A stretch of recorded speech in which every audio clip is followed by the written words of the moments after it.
and with the Indiana Fever today. Unfortunately, we have the horrific, terrible news that Sophie Cunningham is officially out for the rest of the season with a torn MCL. What really happened under the basket in a recent game? Phoenix guard Sophie Cunningham suffered a devastating torn MCL in her right knee. The injury ended her season on the spot. What drew even more attention, however, was the reaction on the court. Cameras captured Bria Hartley smiling in the aftermath of the play, a moment that many fans took as mocking. The incident has ignited fierce debate. Supporters of Cunningham believe the contact was intentional and are demanding accountability, while others argue that the play was simply an unfortunate accident. The referees made no call, and the league has yet to issue a statement. For Cunningham, the injury is a major setback. Known for her grit and toughness, she has now been sidelined at a pivotal point in her career. Yet rather than stay silent, Cunningham has spoken out, addressing both her critics and the WNBA itself. Her message was clear: she refuses to let the injury define her, and she intends to return stronger. The controversy surrounding the incident, and the league's silence, has left fans divided and frustrated. For many, it raises larger questions about player safety, officiating standards, and how the WNBA responds when one of its players suffers a season-ending injury in such a heated moment. The hits just keep coming for the Indiana Fever. Not unexpected that Sophie Cunningham ruled out for the season, but devastating nonetheless as the injuries just continue to pile up. Of course, Sydney Colson already out for the season, Ari McDonald out for the season, and now Sophie Cunningham out for the season. That's with Caitlin Clark still out and having been out for much of the season. A season-changing moment. The turning point in the Fever's season came in the second quarter of their matchup with the Connecticut Sun guard. Bria Hartley drove hard to the basket, lost her footing, and crashed directly into Sophie Cunningham's right leg. Cunningham collapsed instantly, clutching her knee in visible pain. The arena fell silent as teammates hurried to her side. On the Fever bench, the players' expressions told the story. This was no ordinary injury.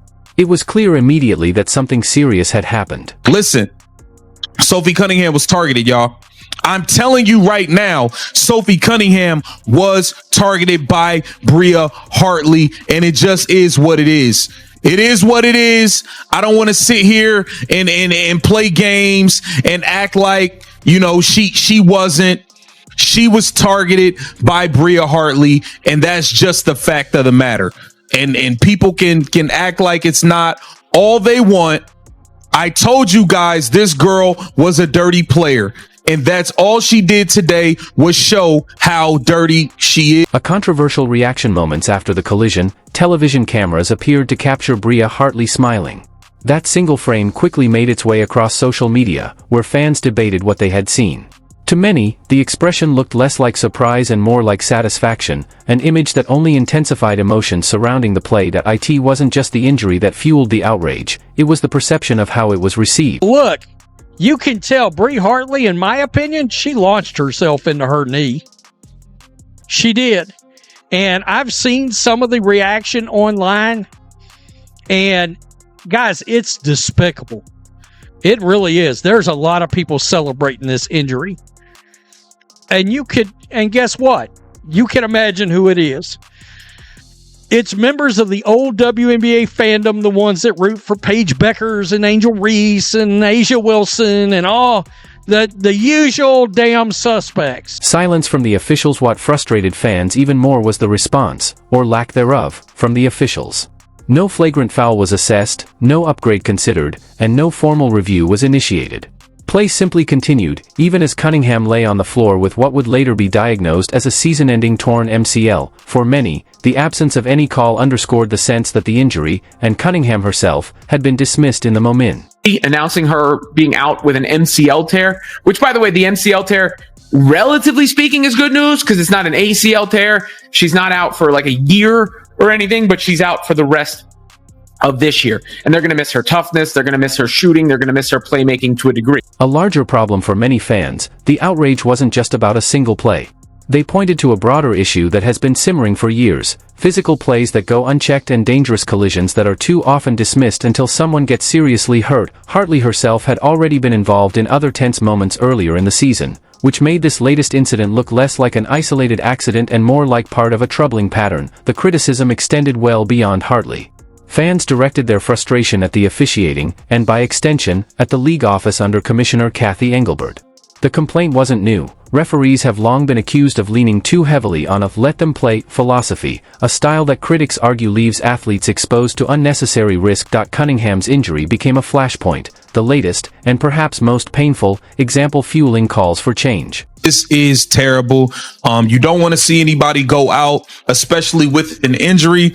And Sophie Cunningham has been kind of like the heartbeat of this team with Caitlin Clark being out. She's like the first player we actually seen come out and stand up for Caitlin Clark and have her back. So this definitely sucks. And beyond her having Caitlin Clark back, her play on the floor. The cost for Cunningham for Sophie Cunningham, the toll was devastating. Within a day, medical tests confirmed what many had already feared, a torn right MCL. Her season was over. It was a crushing blow for a player who had fought her way into becoming one of Indiana's most reliable contributors. In an instant, all of that progress was erased. On a play that has since been replayed endlessly across television and social media, the collision became more than just an injury. For fans, it turned into a symbol of the larger problems they believe the league has failed to address. This has been an injury-riddled season for the team and Sophie Cunningham. You gotta remember, she had that ankle injury, which is why she's wearing an ankle brace in the game. She had that in the beginning of the season. She was dealing with an injury. She fought back, came off the bench, got into the starting lineup, and she started lighting it up for us. She was knocking down the threes. She was bringing that energy, and us fans wanted her to get more shots, and we were upset at the fact that she's standing around wide open looking for the ball, and she's just not getting the ball on a lot of these possessions. Family speaks out. In the days following the injury, Cunningham herself remained quiet, taking time to process what had happened. But her family didn't stay silent. Her sister, Lindsay, directed her frustration squarely at the WNBA, criticizing officiating and accusing the league of being more concerned with promoting players than protecting them. The message struck a chord because it echoed what many fans had already been saying. Referees need to be more consistent, their mother, Paula, added to the chorus in a post that has since been deleted, describing Hartley as reckless and suggesting this wasn't the first time she had crossed the line. Together, those messages offered an unfiltered glimpse into just how raw the emotions were inside Cunningham's circle, and they put added pressure on both officials and league leadership to respond. This injury happened, and Sophie Cunningham's sister was none too happy about it and slammed the WNBA. Maybe you should focus less on finding players for commenting on your poor officiating and more about hiring officials that are able to call a consistent game and protect your athletes. It's pathetic. Praying for you, Sophie. That's Lindsay. That's her sister. Well, her sister made this comment, and it brought out the scumbags. Cunningham breaks her silence. When Cunningham finally spoke, her message was strikingly different from the outrage swirling around her. On her podcast, she described the collision as unfortunate but not malicious, simply a basketball play that went wrong. She admitted she was in the wrong place at the wrong time. Cunningham went further, making it clear she held no resentment toward Hartley. She emphasized that the two were good friends and urged fans to stop sending Hartley hate. It was a calm, thoughtful response, especially coming from a player facing a lost season. Her perspective surprised many and directly challenged the narrative that had taken hold online. I know Bria, and I'm actually really good friends with Bria, and I had been waiting to get on the pod and so we could talk about this because I did want to tweet it out, but I don't think that there was no ill intent. I think it was a basketball play. I was just in the wrong spot at the wrong time. She felt like there's no way that she would go in there and potentially try to hurt me. And so, I had nothing but love for Bria. And I even told my mom, cause she tweeted something. I was like, no, mom, I get it. But I promise you that I was like, Bria and I are super cool. And she would never try to hurt me. Cause there are some girls that I think might, but she wouldn't do that. And so, I have nothing but love. And so I hope people stop giving Bria some heat because I don't think she meant to do that at all. Turning toward accountability, Cunningham didn't stop with forgiveness. In that same podcast, she shifted the conversation to a larger issue, accountability. She connected her own injury to a pattern she believes has long existed in the league, referees missing dangerous plays on the court while still handing out penalties when players speak too candidly off of it. Cunningham reminded listeners that she herself had already been fined for past comments about officiating and about fellow player Paige Buchers. That point hit home. It explained why her family's reaction had been so sharp. In their eyes, the league seemed quick to punish words but slow to protect players' bodies. I'm officially 3 for 3 on being fined by the WNBA. Holy shit. For this? For the pod? Again? They didn't like my comments on Paige Becker's. No way. I didn't even say anything bad. On the whistle? On the quick whistle? Yeah. But like, why? A fiery message then came, the post that changed everything. On social media, Cunningham shared a blunt line that spread instantly. Some of us were raised on the words, "Don't bite off more than you can chew." And some of us didn't mess around and find out. It was short, direct, and carried a very different energy from her measured podcast comments. If her earlier response showed composure, this one radiated defiance. Fans quickly interpreted it as a rallying cry, a declaration that Cunningham wasn't broken and wouldn't back down. It was the kind of fire her supporters love, and it placed her squarely back at the center of the conversation. Well, you come at Sophie's sister, you come at Sophie. And Sophie saw this comment, and bless her heart, she answered it. She answered it. Some of us were raised by the words of, quote, "Don't bite off more than you can chew." And some of us didn't. Quote, "F around and find out." F around and find out. Kiss. God bless this woman. Yeah, seriously. She's great. Two sides, one message. The two sides of Cunningham's response, measured respect for Hartley and fiery defiance toward critics, ended up complementing each other. Her podcast revealed integrity and a willingness to take the high road. Her social media post showcased resilience and a refusal to let anyone else define her story. Together, they painted a portrait of an athlete balancing perspective with passion. Even in one of the hardest moments of her career, Cunningham refused to be cast as a victim. But that's hilarious. That this hater out there, and there's a lot of them right now. I said yesterday they're mad because Sophie's being called a superstar and this and that and the other. Yeah, Sophie's got more pull than your Asia Wilson. I mean, Asia's on this monumental run. I literally wouldn't have known that if I hadn't stumbled across somebody that said, well, the WNBA is making Asia Wilson's late season MVP push.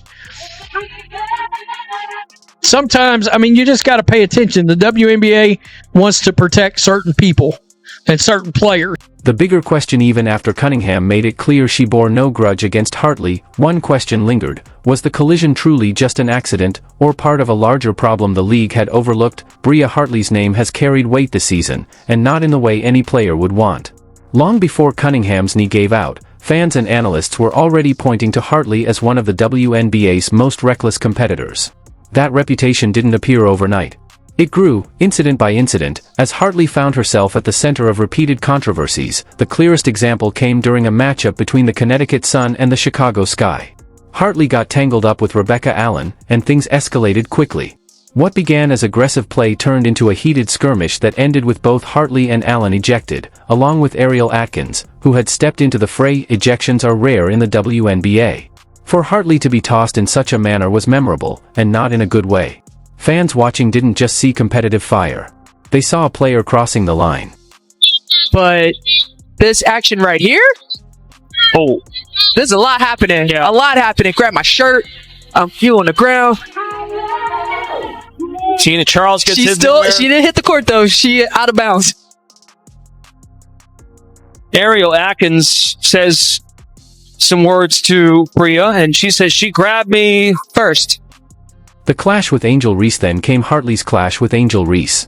In a scramble for a loose ball, cameras caught Hartley pulling Reese's hair, yanking her completely out of position.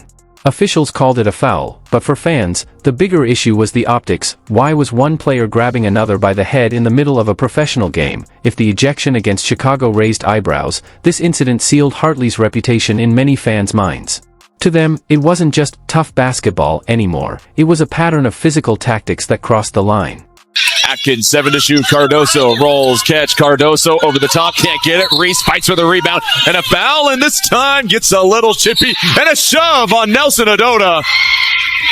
And listen, this arena typically will see